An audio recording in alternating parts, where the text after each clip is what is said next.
Okay, CBR 600 fuel injection model. This particular one is a 2006 and I've been having trouble starting it, and it was running perfectly up until the time when I brought it in here and swapped the exhaust manifold over from the cast iron one to a stainless steel one because it had rusted through. And I didn't touch anything else, and for some reason I could not get it started. No matter what I tried, I just could not get it to run at all. It would turn over, but it would not fire. And these are a couple of things that I did that eventually I managed to get it going.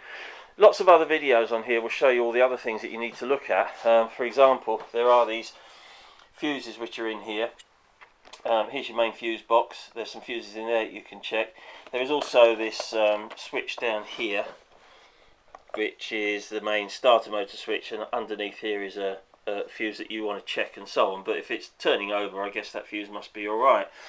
Some of the other videos as well will direct you to look at these big two connectors back here, because sometimes they burn out. For this bike has only done 8,000 miles, so it's pretty low mileage considering its age, and there's no reason why I would suspect some of these things from going. What I did eventually to get it going was to make some use of the fuel injection button here, because with an old carburettor model you could just twist the throttle and it would squirt fuel in, but with these models you've got fuel injection and it doesn't work. So what I found was that, of course, when you switch the ignition on, or when you switch this on, it will make the whining noise for the fuel injections to prime the cylinders. So what I kept doing was turning this on, it primed, turn it off, turn it on again, it primed, and this built up the fuel inside the cylinders so that it actually had something to run on.